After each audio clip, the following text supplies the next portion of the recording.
Hola a todos y a todas. Bueno, vamos a comenzar con algunas cuestiones relacionadas a curvas de nivel y sus aplicaciones en ciencias económicas.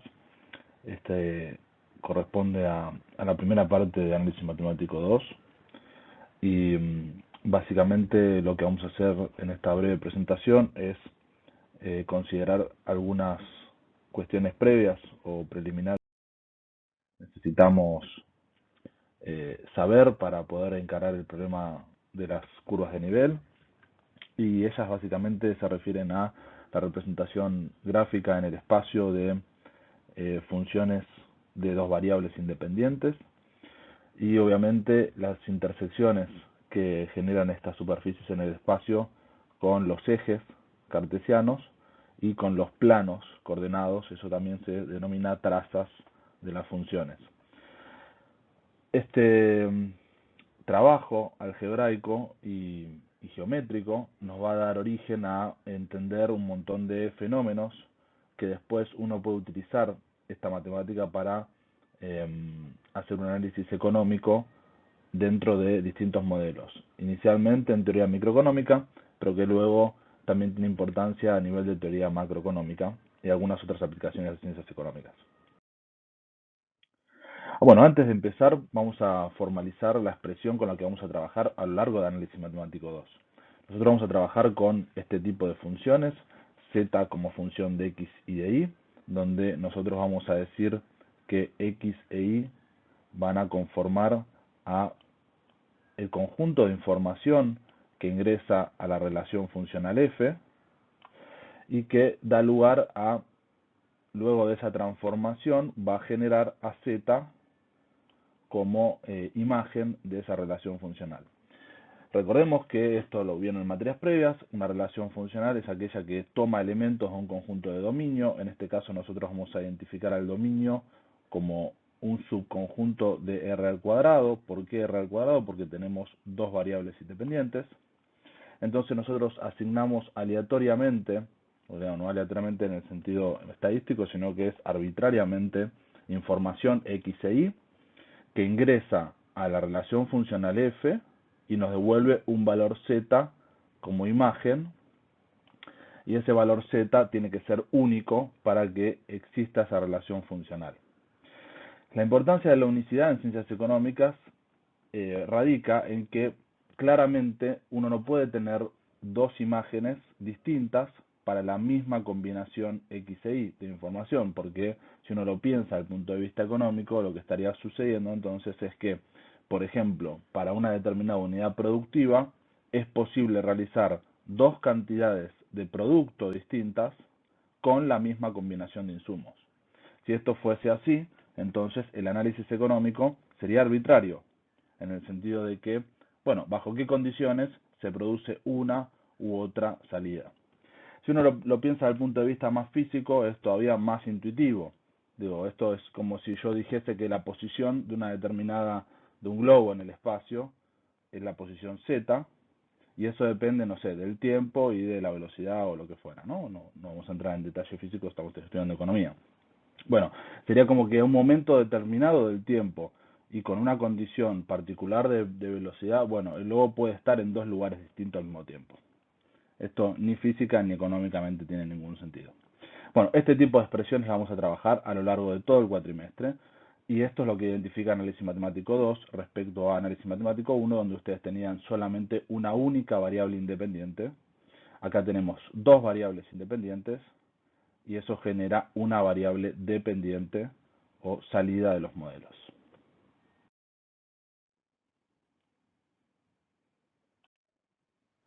Para poder ver las distintas gráficas y facilitarnos un poco la labor de graficar, recuerden ustedes que graficar en análisis 1 implicaba graficar en el plano.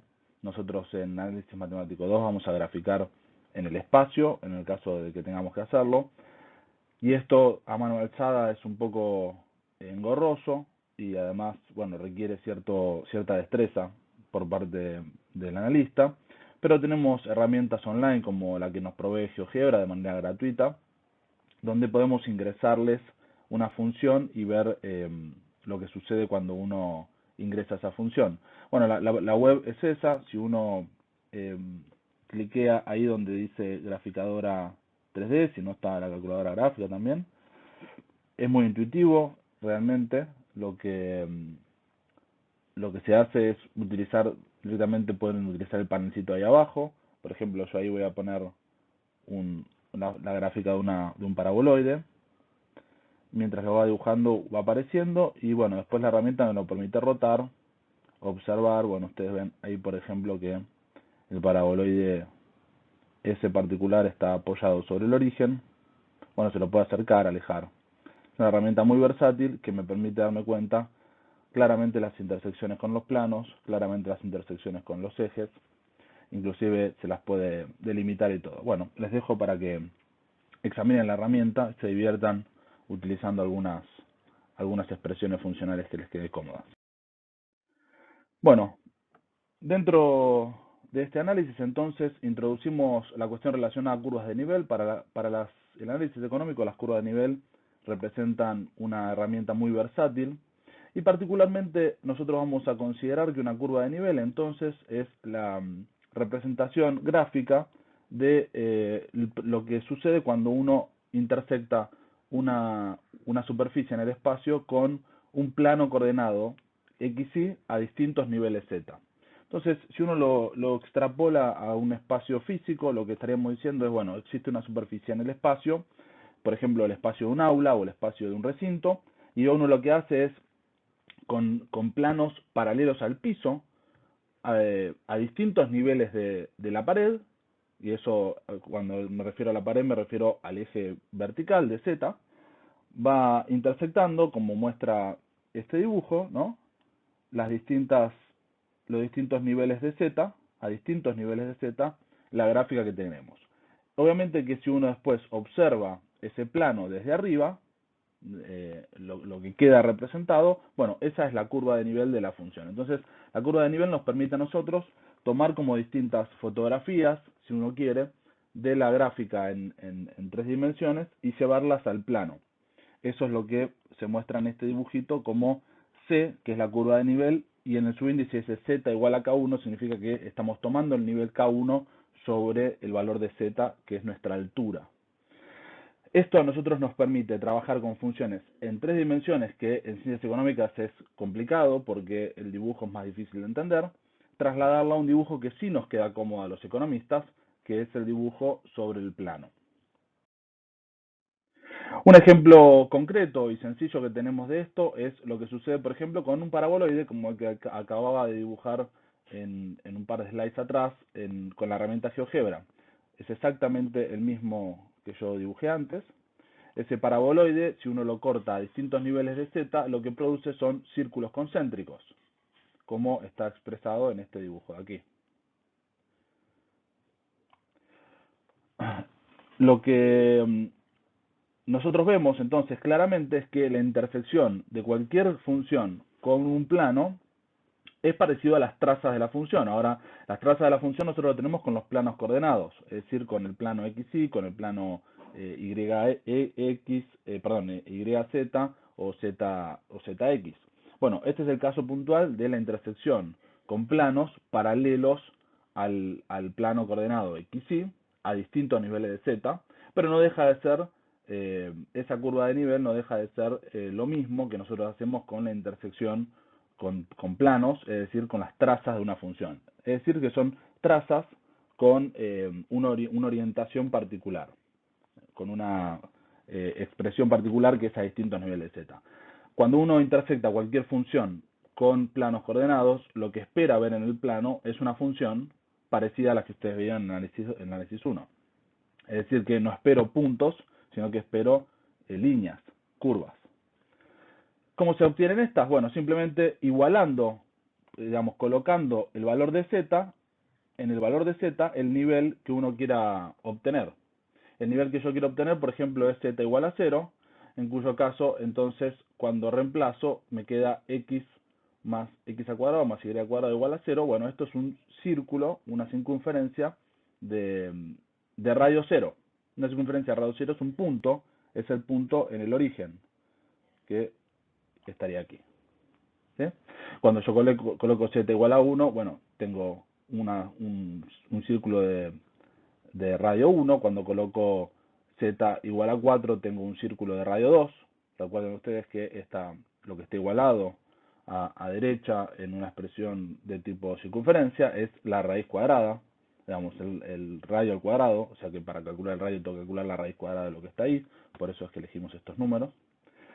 Y esto es muy importante porque desde el punto de vista económico, entonces representa que cualquier valor sobre la, la curva de nivel responde al mismo z, ¿sí? Esta es la importancia desde el punto de vista económico de encontrar las curvas de niveles de una función. ¿Por qué? Porque las curvas de niveles de una función no responden únicamente a esta relación funcional, sino que responden a una familia de funciones que me genera la misma gráfica en el plano de curvas de nivel. Entonces, por ejemplo, esto que tienen acá responde al paraboloide x al cuadrado más y al cuadrado, pero también respondería a una esfera en el espacio. ¿Cuál es la diferencia entre uno y otro? Bueno, la diferencia es que cuando yo voy haciendo crecer z, en el caso del paraboloide, lo que va a ocurrir es que los círculos concéntricos crecen y cada vez más, y esto va hacia el infinito, con lo cual, a medida que crece z, para un paraboloide positivo, digamos, como es este, los círculos concéntricos se alejan del origen cada vez más. Si el paraboloide estuviese perfectamente invertido, es decir, un paraboloide negativo, del estilo menos x al cuadrado menos y al cuadrado, bueno, lo que ocurre es justamente lo contrario. En la medida que yo hago crecer a z, los círculos se acercan hacia el cero. Entonces, uno a priori, si ve las curvas de nivel, es muy importante ver qué le pasa a las curvas de nivel cuando crece o decrece z, cuando crece o decrece su nivel. En este caso puntual, por ejemplo, si fuese una esfera, lo que estaría sucediendo es que hasta la mitad de la esfera, las curvas crecen cuando crece z, y luego, cuando sigo creciendo z, las curvas se hacen cada vez más chicas, porque me estaría trasladando a la parte de arriba de la esfera, donde de vuelta vuelvo a ser más chico. Es como la conjunción entre un paraboloide hacia arriba y uno hacia abajo, más básicamente. Entonces, fíjense que ustedes, desde el CBC, trabajan con estos conceptos, porque claramente, si uno, voy a limpiar un poquito el gráfico, si uno vuelve a este gráfico inicial y piensa únicamente en el primer cuadrante de este gráfico, que es básicamente donde los economistas nos gusta trabajar por la no negatividad de x y de y, bueno, estas curvas que están expresadas acá, básicamente se parecen, por ejemplo, a la teoría de la frontera de las posibilidades de producción, donde uno decía, bueno, básicamente estas fronteras de la posibilidad de producción me indican las cantidades, las combinaciones, las distintas combinaciones de dos productos, tal que la producción total es la misma, digamos, ¿no? Entonces uno produce siempre sobre la frontera porque cualquiera de estas combinaciones me genera como la máxima producción posible, dado combinaciones de x y de y. No tendría ningún sentido hacerla al interior. Digamos, si yo tomo un punto por acá y quiero llegar hasta esta frontera, no me conviene producir en este punto de acá porque con esta misma cantidad de x yo podría producir más cantidad de y, o viceversa, digamos, con estas cantidades de y yo podría producir más cantidades de x. Con lo cual, evidentemente, la frontera de posibilidad de producción, cuando ustedes la veían en análisis económico elemental o en las primeras materias, bueno, estaban trabajando con curvas de nivel sin que ustedes se lo esté diciendo, porque en definitiva lo que estoy diciendo es que Z para nosotros es la producción total e X y Y son los insumos. Entonces es básicamente una curva de nivel y ustedes la estaban viendo desde la forma más elemental, las formas más concretas y sencillas del estudio de la economía al principio cuando uno empieza la carrera. Bien, entonces una cosa que no había dicho y que vale la pena decir es la anterior teoría en general uno la puede estudiar de distintos lados. En la materia nosotros utilizamos el libro de Di Caro y Gallego que se llama Análisis Matemático 2 con aplicaciones a la economía, editorial Macchi.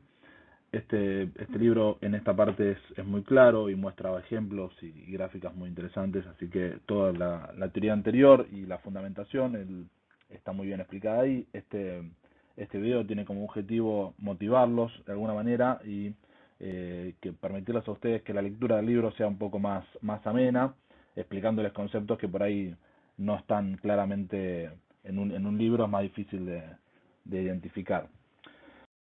Respecto a aplicaciones económicas, bueno, toda vez que nosotros consideremos entonces como conjunto de información un par ordenado, básicamente estamos enfrentándonos a utilizar las herramientas que vienen de las formas funcionales del tipo Z como función de X y de Y. Y como nosotros en ciencias económicas lo que hacemos es utilizar la matemática como una herramienta y no al revés. Nosotros no es que a la matemática existente hace muchísimo tiempo le agregamos economía, sino que a nosotros nos interesa explicar fenómenos económicos o actuariales y para ello utilizamos la matemática como herramienta para abordar estos fenómenos. Entonces, una primera aproximación y muy interesante al respecto de esto es todo lo que viene de los principios básicos de la microeconomía. Voy a repasar algunas cuestiones, pero quizás no haciendo énfasis en el análisis económico o microeconómico, porque para ello tienen materias específicas de economía, sino que lo que voy a mostrarles es que, bueno, cuando uno utiliza esta teoría, en definitiva está enfrentándose al uso de la matemática que nosotros vamos a desarrollar y estudiar en detalle en Análisis Matemático 2, y que más adelante en la carrera, ustedes cuando estudien en economía bueno, los profes van a suponer que ustedes la matemática la conocen y solamente van a discutir cuestiones relacionadas a la intuición económica. La microeconomía básicamente estudia dos fenómenos. Por un lado, la teoría del consumidor, que básicamente lo que hace tanto a nivel teórico como en las primeras aproximaciones es estudiar a la gente en su forma individual, digamos, considerando agentes característicos típicos. La teoría del consumidor es una teoría interesante porque lo que hace es considerar a un agente cualquiera y su decisión en la elección de bienes y servicios para el consumo. Cuando uno considera un agente de este estilo, básicamente lo que estamos representando es la teoría de la utilidad de ese consumo. La utilidad de ese consumo es cuánta felicidad le produce a un agente el consumo de cantidades de cestas o canastas de bienes que son deseables y asequibles, es decir, que los puede conseguir en la economía un determinado individuo. Fíjense que la utilidad entonces es la expresión funcional que nosotros vamos a dar en llamar U igual a F de Q sub 1, Q sub 2, siendo Q sub 1 y Q sub 2 las cantidades de los bienes que estamos considerando, o la canasta de los bienes, son deseables por el individuo, y U entonces es cuánta utilidad desde el punto de vista teórico, cuán feliz, es una expresión numérica en reales de la felicidad que le reporta el consumo de los bienes o canastas de bienes Q1 y Q2, esas cantidades. Entonces, evidentemente, nosotros lo que estamos haciendo es expresar la felicidad en torno a una función que depende de dos variables independientes. Esas variables independientes pueden ser dos o pueden ser muchas más. Cuando son muchas más, en definitiva, estamos trabajando con la matemática que van a ver en detalle en Matemática para Economistas. Para 2 es la matemática que vemos en Análisis Matemático 2, y entonces lo que nosotros tenemos es un fenómeno de interés donde el analista básicamente se cuestiona cuáles son las características por las cuales un individuo demanda cantidades distintas de bienes, bueno, dadas las preferencias que tiene por esos bienes. Evidentemente, una persona racional, un agente racional en economía, es aquel que tiene sus preferencias ordenadas, es aquel que tiene el principio de no saciedad local, es decir, que el consumo de los bienes le provee cada vez más utilidad. Y entonces uno puede ir configurando distintas relaciones entre el consumo de estos bienes y la satisfacción que produce ese consumo, y con esto utilizar distintas formas funcionales. De vuelta, nosotros lo que vamos a usar son distintos niveles de U, distintos niveles como recién hablamos de Z, como curvas de nivel, hay distintos niveles de U que a nosotros nos interesan, y evidentemente cuanto mayor sea la satisfacción del individuo, más cantidades va a poder producir, va a poder consumir de esos productos, y entonces vamos a tener que representar curvas de nivel que representen, vamos a utilizar curvas de nivel que representen esta relación funcional, estas preferencias de los individuos. No es la única cosa que uno puede hacer en la teoría del consumidor, también uno podría representar la demanda como mercados competentes de ciertos productos, y si esa demanda uno la piensa en función del producto en función del precio de un determinado producto y del precio de un producto competidor, uno podría pensar cantidades demandadas en un mercadito de un determinado producto, y también necesitamos un set de información de dos variables, por lo tanto necesitamos esas expresiones de R cuadrado en R.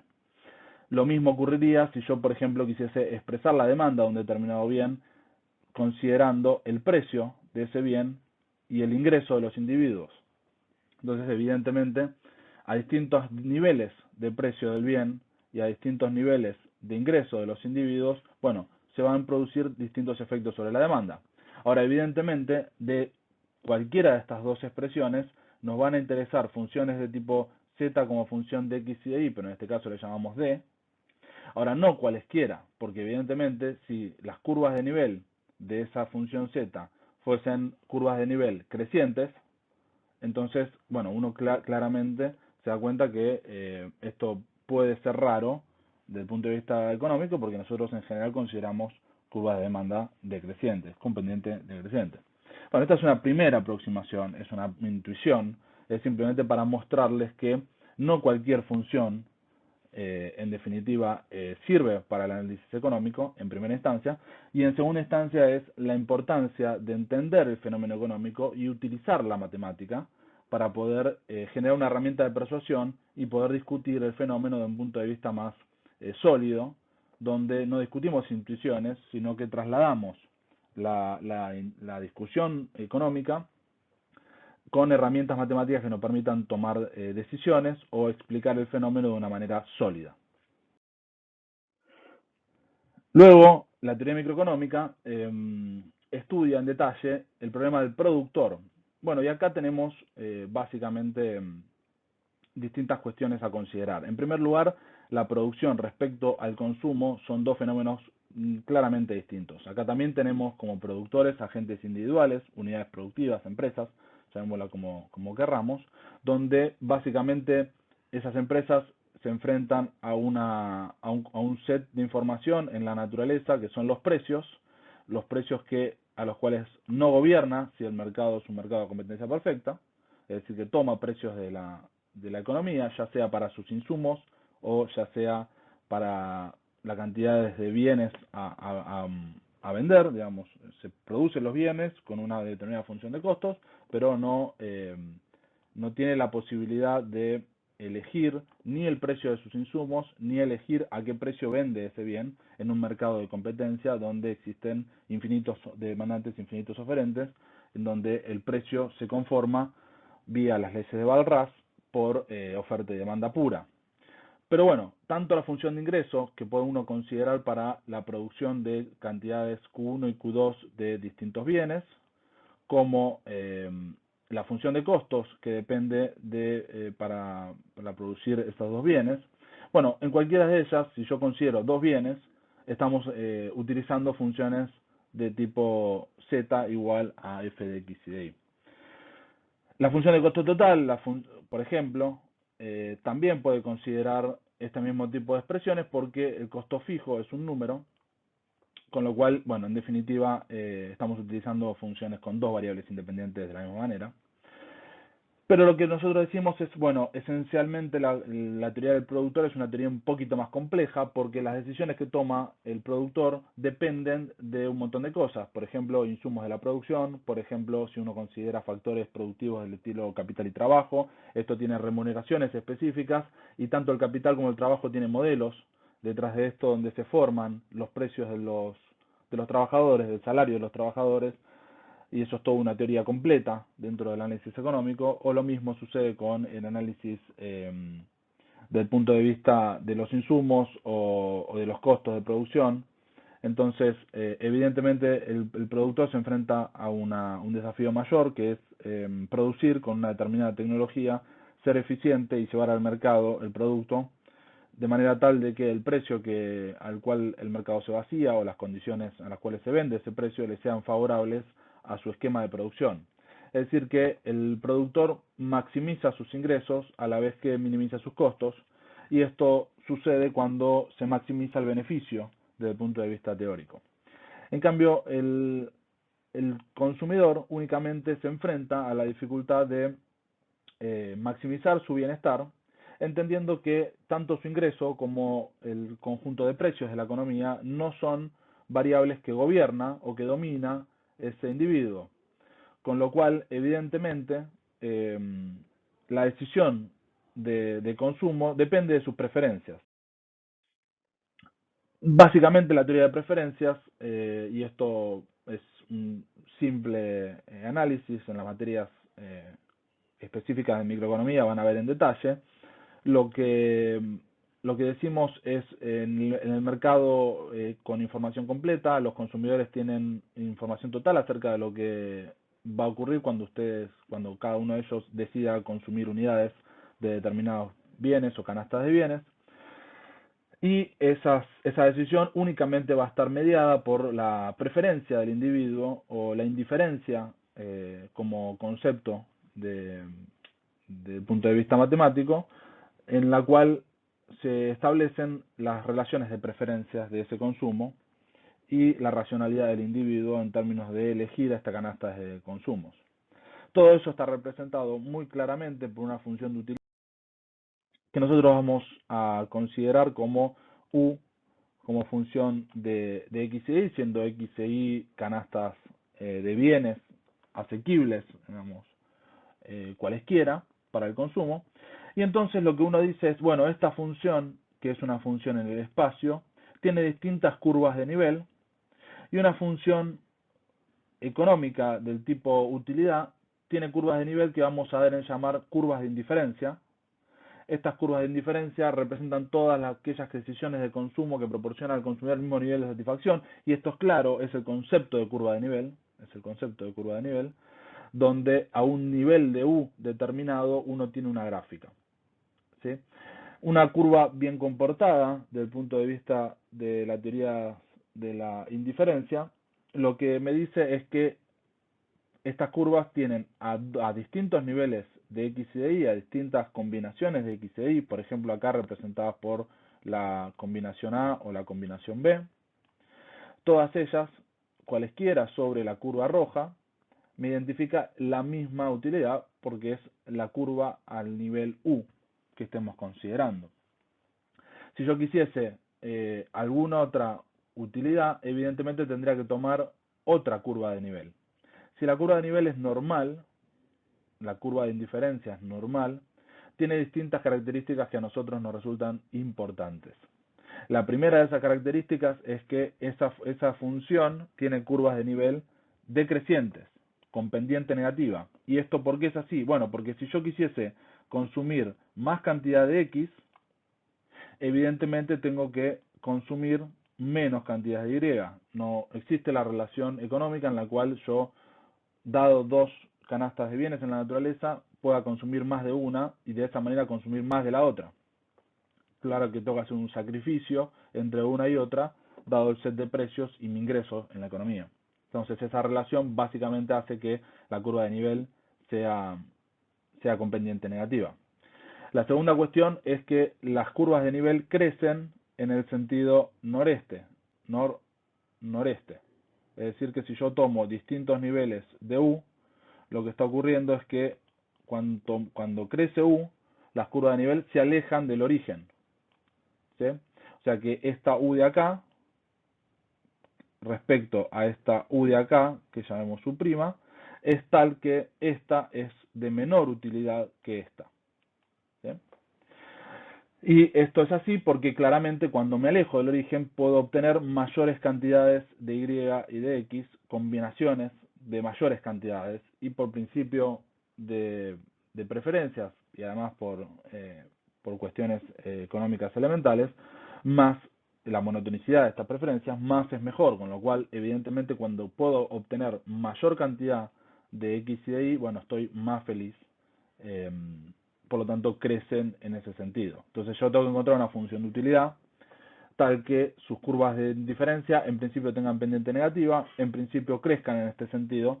Y la última de las cuestiones, y no menos importante, es que la curvatura de estas funciones sea como la que está exhibida en pantalla. Es decir, que estas funciones tienen que ser convexas al origen, ¿sí? Porque una función del estilo decreciente y que crezca en el sentido nor-noreste podría ser la frontera de la posibilidad de producción, pero esas claramente tienen la curvatura al revés. Digamos, estas son cóncavas al origen, ¿sí? Como yo digo en clase, parecidas a un arco iris, ¿no? Bueno, esto que está acá es una curva, una posible curva de indiferencia, solo que no responde a la normalidad. No responde a la normalidad porque estas curvas de indiferencia, expresadas de esta manera, no condensan detrás una cuestión económica muy importante que es el principio de la utilidad marginal decreciente. Eso lo vamos a ver más adelante en la materia cuando podamos derivar y diferenciar estas funciones. Pero básicamente la utilidad decreciente es lo que está expresado en este gráfico, donde cuando yo resigno cantidades de X para poder consumir más cantidades de Y o viceversa, esa relación no es una relación directa, ¿sí? Es decir que cuando yo resigno la primera unidad de X, digamos, para poder consumir una unidad extra de X, tengo que resignar mucho Y, pero la segunda vez que haga esto ya resigno menos Y, porque valoro menos esa cantidad extra de X. Y eso solamente se hace si la curvatura es la curvatura expresada en este gráfico y no en este gráfico de acá. Entonces, todas esas características están perfectamente identificadas en estos 4 puntos, donde nosotros buscamos cualquier función del tipo u como función de x y de y, y vamos a ver más adelante y van a ver en detalle que hay muchas de ellas. En particular hay unas que desarrollaron 2 teóricos que se llaman Cobb y Douglas, que básicamente son funciones que responden a todas estas cosas y son funciones que además son mucho más versátiles de lo que uno piensa para poder trabajar desde el punto de vista económico, pero podría ser cualesquiera, mientras que responda a los lineamientos económicos en general. El siguiente paso, y esto lo van a ver en la materia un poco en detalle, pero se vuelve a retomar después de la primera mitad de la materia, es que evidentemente, dadas estas relaciones, uno puede tomar decisiones con estas curvas, ya sea para la utilidad o ya sea para la producción, y estas decisiones son de maximizar o minimizar el ingreso, o maximizar o minimizar la producción, o minimizar el costo, o maximizar el ingreso, que podría producir cierta cantidad de producción dado los insumos. Bueno, todas estas cosas se pueden hacer por optimización por curvas de nivel. Les recomiendo que busquen esto en el libro de Icaro y vean cuál es la técnica. La resolución es muy sencilla, muy intuitiva, pero para poder hacerlo van a tener que entender en detalle el concepto de curva de nivel, que es lo que acabamos de expresar. Bueno, hasta acá con estos conceptos, espero que haya sido de utilidad y les agradezco mucho.